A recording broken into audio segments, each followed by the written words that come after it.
I'm co-chairing this morning's meeting. I would like to convene the October 2025 Bridges and Tunnels Committee meeting.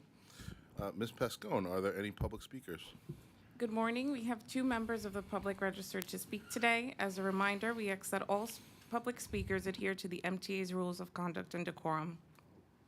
I would also like to remind our public speakers that in the interest of time and fairness to all speakers, we limit everyone to 2 minutes. Please be aware of the clock in the front of the room and the warning light you will see reminding you that you have 30 seconds left to conclude your remarks. The first speaker will be Mr. X, followed by Alita Dupree.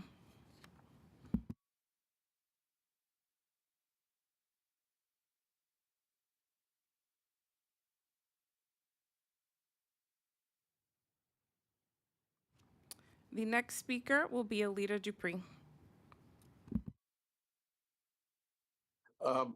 Thank you. Good morning, Chair Sammy Chu and members. Alita Dupree for the record, she and her with deep folds. Okay, I got my clock here. Thank you. There's a lot here. I'm interested in the weigh-in motion. I think that's very important. You have weigh-in motion in a lot of other states, especially as a way to reduce lines at fixed weigh stations.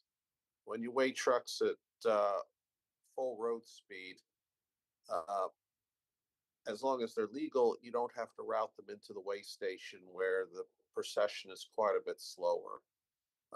I am concerned about damage to our bridges and roads, and because of the freeze-thaw cycles that we find in the northern states, it plays havoc on the roads with potholes and cracks and all kinds of other things. I'm interested in what you're going to have to say on this.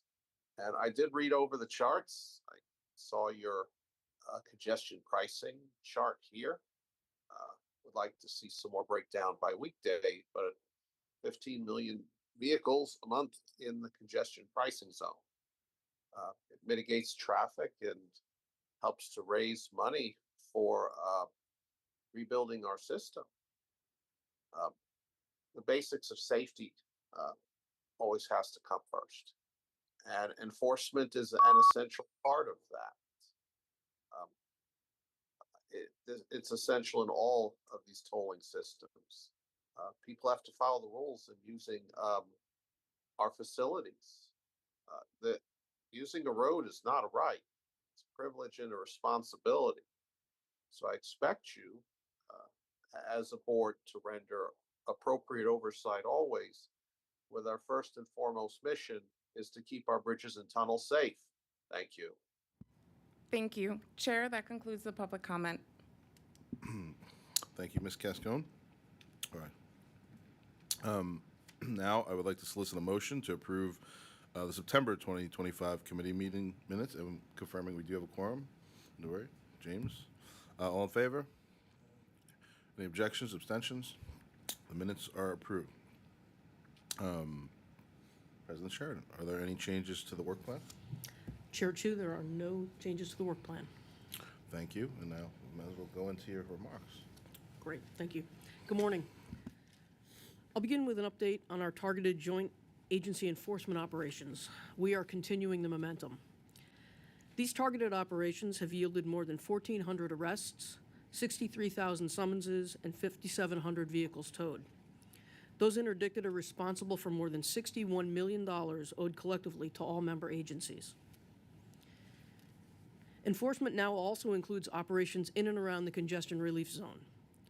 This collaboration has improved accountability on New York roadways, and our officers deserve praise for their dedication for their work.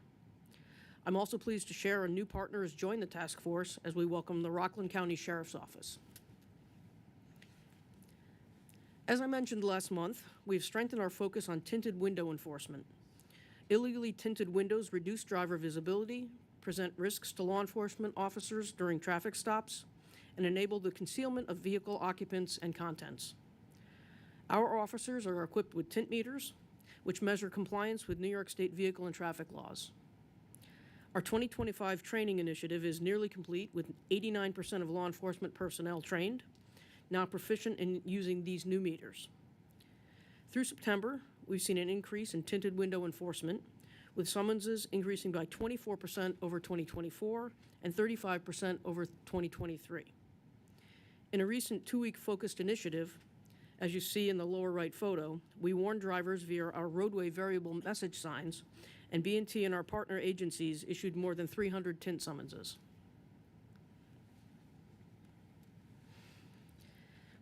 Moving to the Central Business District Tolling Program and Congestion Relief Zone Awards, on Tuesday, October 14th, MTA Bridges and Tunnels and our industry partner TransCore scored I'm calling it a hat trick for the incredibly successful programs that we've rolled out in January. And we were presented with 3 prestigious awards by the International Bridge, Tunnel, and Turnpike Association, or IBTTA.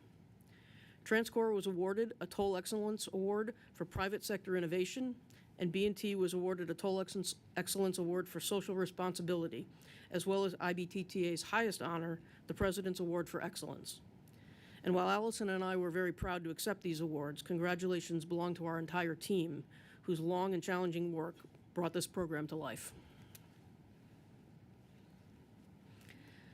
October 15th marked the 30th anniversary of Easy Pass at the Verrazano Narrows Bridge, the first of our crossings to debut an electronic toll payment system. Visitors to Grand Central Terminal's Vanderbilt Passage may view an exhibit curated by our special archive team on this history-making business change. Additional thanks to our maintenance crew for their installation effort and to our Metro North colleagues for their logistical support. Finally, B&T senior staff and I were pleased to host our annual Safety and Employee Appreciation event last week. Due to inclement weather, the event landed in our fleet operations garage, which proved to be the perfect plan B. A cross-departmental team from many B&T and C&D work units was awarded the inaugural B&T President's Safety Award for their amazing work at the Marine Parkway Bridge. I'll now turn it over to David Gamache, Tolling Management Director of Strategy and Stakeholder Engagement, who will provide an overview of the Way in Motion and Work Zone speed enforcement programs. David?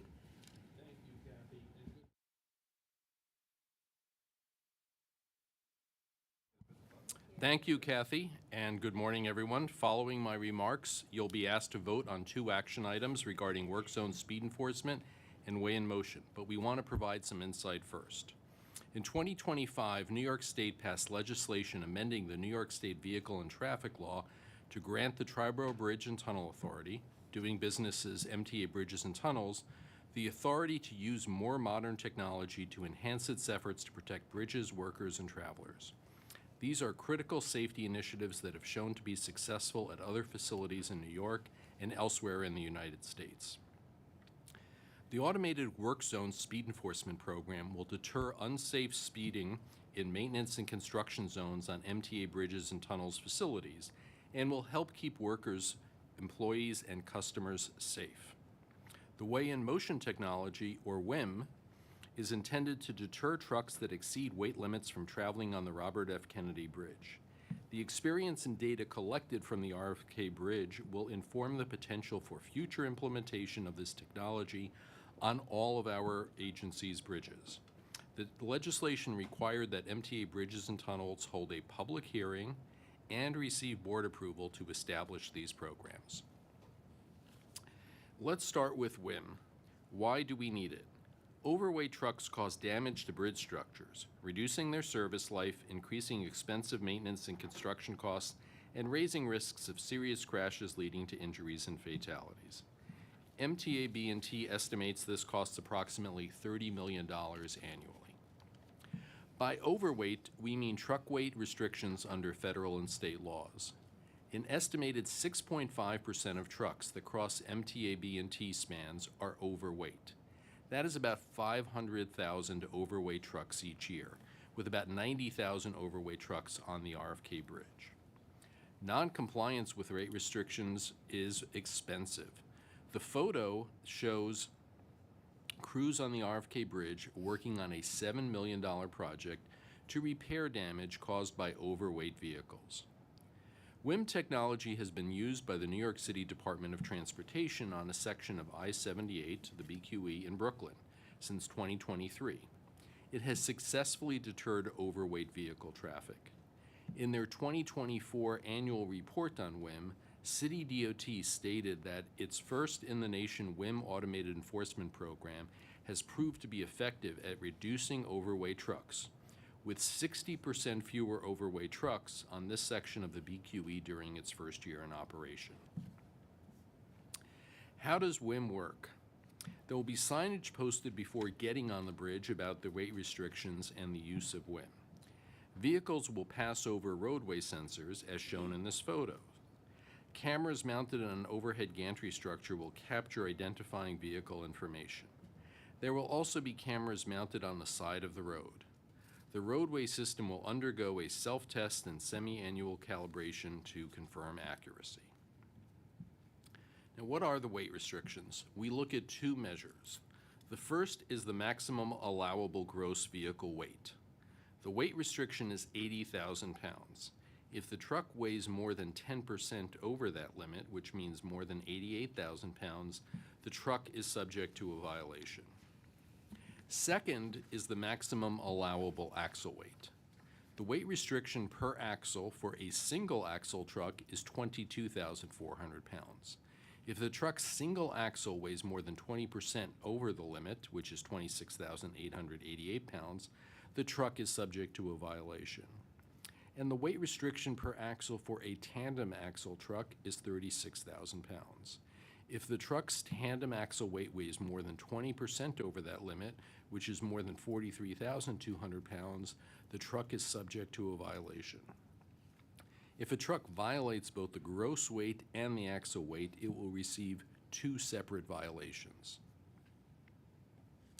What are the violations and fines? The violation will be mailed to the registered owner of the truck, and for the first 90 days that the system goes live, only warning letters will go out. This period is to raise awareness among the trucking community that fines will be coming soon. After the 90-day warning period, notices of liability will be mailed out with associated fines. And the maximum fine under the law is $1,200. Truck owners will have an opportunity to appeal the notice of liability through the New York City Finance Department's Parking Violations Bureau. How will these funds be used? From the fines collected, 80% will go to MTA bridges and tunnels, and after all operating costs are covered, 100% of the remaining money will fund B&T capital projects that improve and keep our crossings in a state of good repair. An example of a capital project may be a painting of a bridge structure as shown in the photo. Now to work zone speed enforcement. Why do we need it? Safety is our top priority. Active maintenance operations and construction work are frequently conducted adjacent to live moving traffic. Speeding in a work zone puts everyone, workers, employees, and people in vehicles, at risk. And here's a case in point. This photo shows the aftermath of a work zone intrusion attributed to excessive speed, resulting in a 4-vehicle collision on the Throgs Neck Bridge. This incident occurred just last Wednesday and underscores the critical need for this enforcement in active work zones, given how close they are to moving vehicles. Thankfully, no workers were injured in this specific incident, but in 2023, almost 900 fatalities and 40,000 injuries occurred in U.S. work zones. This is a serious safety concern and unacceptable. Automated work zone speed enforcement compels drivers to reduce speed and drive more safely. How does the work zone speed enforcement work? Radar and cameras are mounted on a designated vehicle, you see in the photo, that can be moved from location to location as needed. The radar identifies any vehicle traveling more than 10 miles per hour faster than the posted speed. Cameras capture photos of the speeding vehicle in time. The work zone speed enforcement system collects all relevant information along with license plate information used to identify the owner of the vehicle, the registered owner of the vehicle. The violation is reviewed and certified for accuracy by a technician. It should be noted that radar and the cameras will only operate in work zones when workers are present. How will a driver know that the work zone speed enforcement is in effect? An active work zone on any of B&T's facilities may have work zone speed enforcement equipment on site. There will be signage, similar to what you see here, that will notify drivers that they are approaching a speed photo enforced work zone, and the equipment itself will be placed inside the work zone. There is a 30-day warning period before fines are issued. Any vehicle exceeding the posted speed limit by more than 10 miles per hour after that 30 days will receive a violation. Pursuant to the legislation, the first violation is $50. The second violation within an 18-month period after the first violation is $75. And the third and every other violation within the same 18-month period of the first violation is $100. A notice of liability will be sent by mail to the registered owner of the vehicle. New York State residents will receive the notice within 4 business days, out-of-state residents within 45 business days. And appeals and adjudications are conducted by the New York City Department of Finance Parking Violations Bureau. How will the funds be used? 80% will go to MTA bridges and tunnels, and 60% of the B&T funds remaining after operating costs will go towards work zone safety projects and initiative.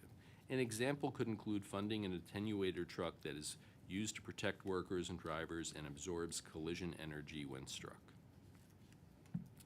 MTA Bridges and Tunnels held 2 hybrid public hearings on these 2 programs on October 6th and 7th at 130 Livingston Street in Brooklyn.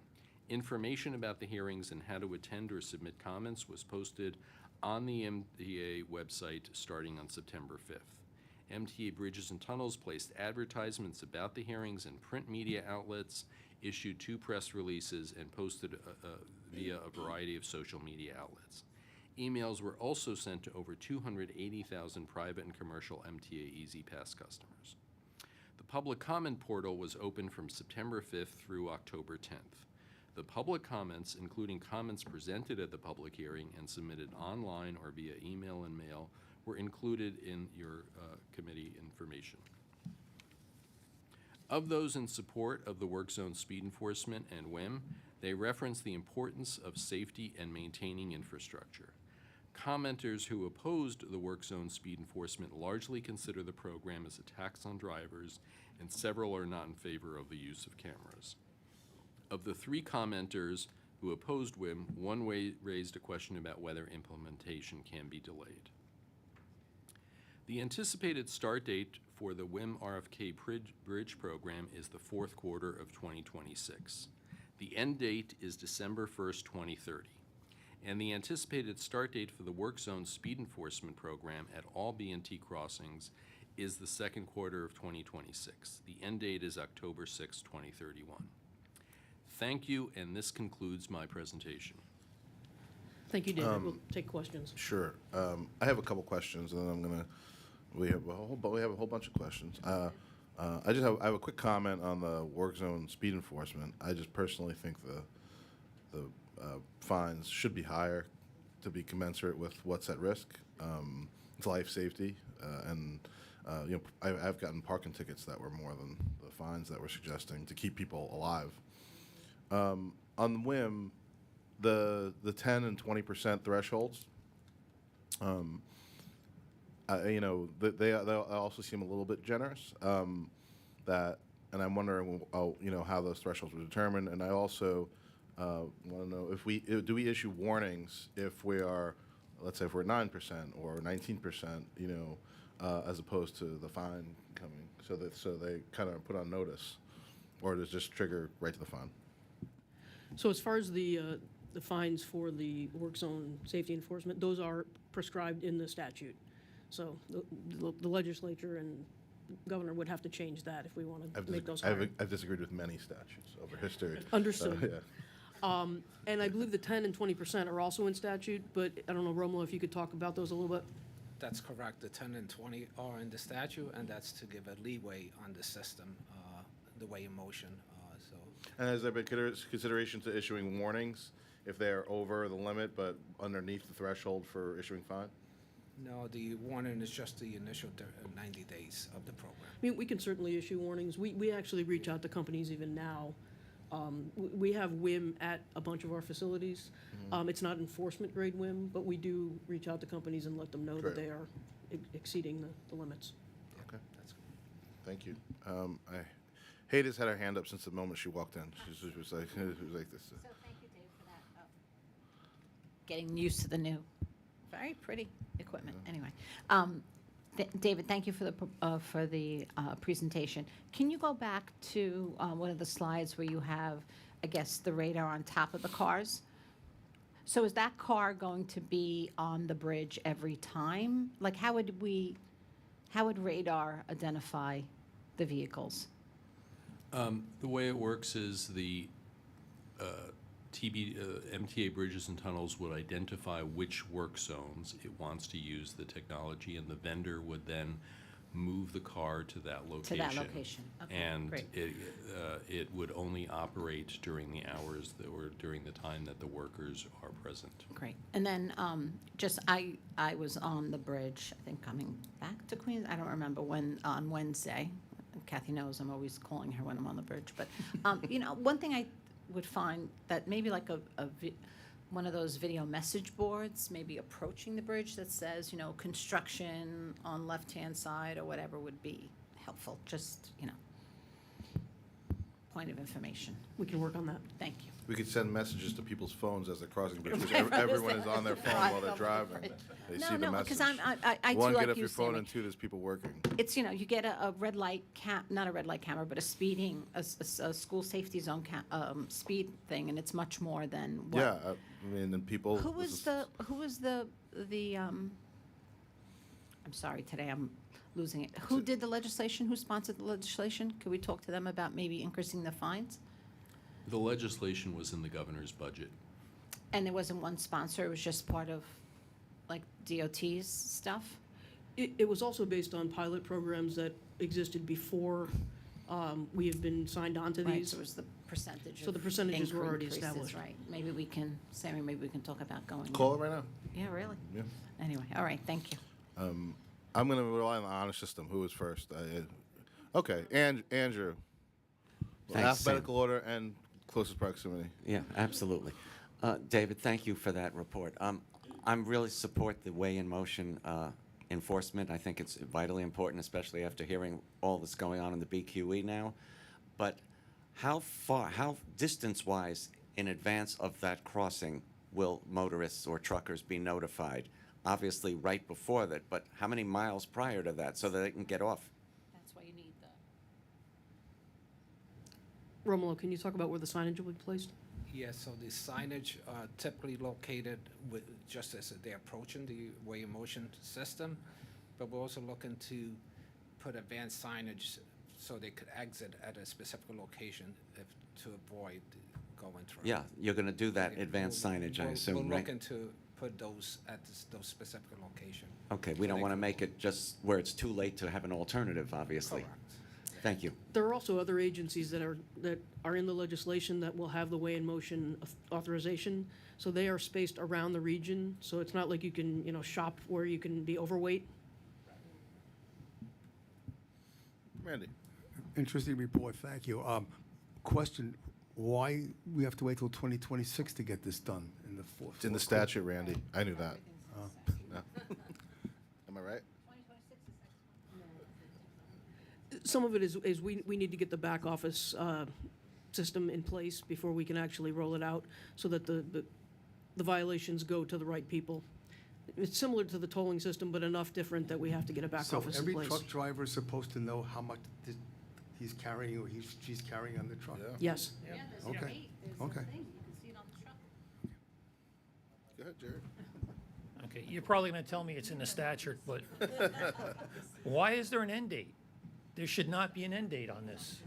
They're considered, I guess, demonstration projects, so they're sunsetted in the statute. Okay, so that's 5 years down the road. So after 3 years or 4 years, we could have enough information that we can go to the legislators and say, hey, we don't want this sunsetted. Keep it going. Make it permanent. We would certainly like to do that and expand the locations of WIM. Okay. Right now, we can only do WIM on the RFK. We would like to have it on all our bridges. All right, thank you. Absolutely. Thank you. Well, it seems like we have a pretty. Oh, go ahead, Madore. Go ahead. No. Thank you. So you. this is really exciting from an innovation standpoint, so really appreciate your team pushing this. I know for the BQE, it was kind of contested for a while, so this is really great, and I'm really glad we're doing Weigh in Motion. On work zone speed enforcement, additional efforts we can take on ensuring that workers are safe is pretty basic, but would love to continue supporting that. Given that this sunsets, how are you all thinking about kind of performance metrics to be ready? Because if it sunsets in 2030, that means that people are going to start discussing this in 2028, right? About are we going to extend it, are we not? So would love to hear a little bit about how you're thinking about data transparency, because people might say, well, are you even doing anything? We want to make sure we get that data out there. So wanted to hear a little bit about performance metrics. If I could, Kathy, the legislation does require every 2 years, a report to the governor and others in the state on the performance, and the legislation spells out the data that they want to have reported there. So that is part of the purpose of this, and that's in part why there's that timeline, so that there's the record being built on the successes of the program at the point when the end date comes up. And how much is the Weigh in Motion program for RFK that we're estimating? Romulo, for the install of the infrastructure? On the installation, we're currently doing it at the RFK, and we're paying about $12 million for that portion. 12 million, okay. To So, install the infrastructure, yes. and so if it doesn't get extended, we don't get that money back, do we? We don't get to bill anybody for the 12 million? No, but Okay. we will use it for, monitoring and sending warning letters if necessary. Okay. Thank you. Mr. O'Donnell? Thank you. So I'll start on the WAY program. So where did we get the number that 500,000 trucks, 6.5% were overweight now? Based on our 2024 overall truck volume, 3 accident and more, that percentage, we have information from our Easy Pass data on it, and also we have Weigh in Motion system just for monitoring purposes at the RFK and all the other So facilities. we already have a weighing system there? We do for monitoring, yes, but Okay. not enforcement grade. Right, but we know already? Yes. Okay. And the fines for the Weigh in Motion is up to $1,200? Yes. All We're right, currently so- evaluating two options for fines. There's a graduated fine structure in VTL itself. We're also looking at piggybacking with New York City DOT, where they're using a flat rate of $650. So it depends on if we actually piggyback with them and have them issue the violations, or if we do our own. We're trying to decide which way is the most efficient and cost-effective. Yeah, okay, so The that's... VTL fine structure starts very low, depending on how far overweight you are. And that's in the legislation? The legislation just says up to Up to $1,200. Well, that's cheap, so you know, right? Plus, it could encourage trucks to stay overweight if they're on a timeline for construction, all right? So when we do revisit with Albany, we should have a graduated fine system put in place there also, okay? I got other stuff on that, but as far as your last exit before you get off, once you're overweight, you're overweight. So we can't put up a sign that says last exit before you're getting weighed, because then we're sort of implying that it's okay. You get off here. No, it's not okay. You're overweight, and if you're driving a truck, it's your responsibility to know how much the truck weighs. All right, so I'm not too concerned about last exit. They get a warning. Don't worry, in the trucking business, they will know right away. All right. On the speed enforcement, so there's nobody sitting in that car with the radar. There will be somebody sitting in Somebody- their car, but that vehicle is within the protected work zone. It's going to be stationed. And they're going to hit a button to track that car? It's a continuous monitoring. I know that, Yeah. but how do you pick out two cars going at the same time? It will take an image of the Both LPO of 'em? license plate, yes. Yeah. Oh, you're not a police officer, so I don't want to put you on the spot, okay? But there's more needs to be vetted out there. Yeah.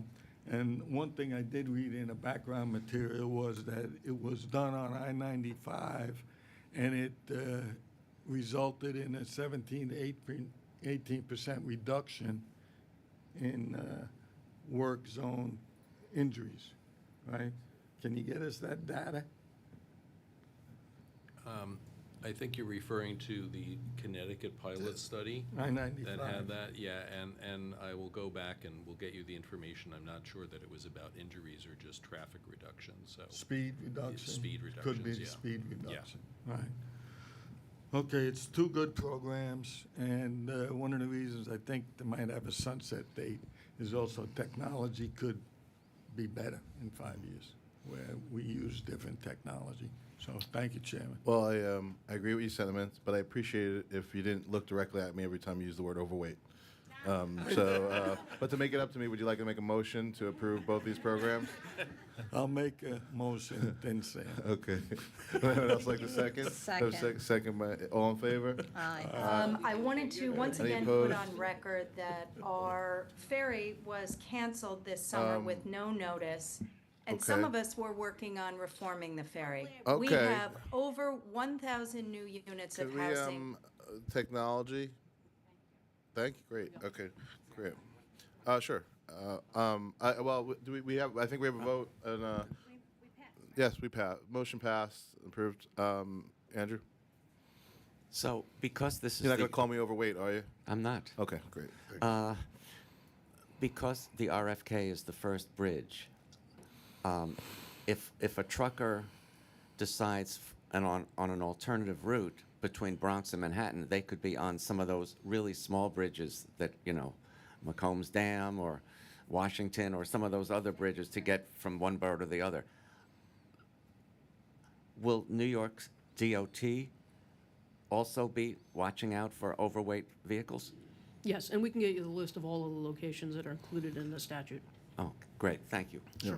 So I think we have a plurality on this committee that everyone is happy about both these measures, and everyone thinks we could go further on these measures. So, but thank you for all the work to get this implemented. I see here that are there any procurements this month, President? There are no procurements this month, and that concludes our report. All right. I'm going to pick on you again. Motion to adjourn.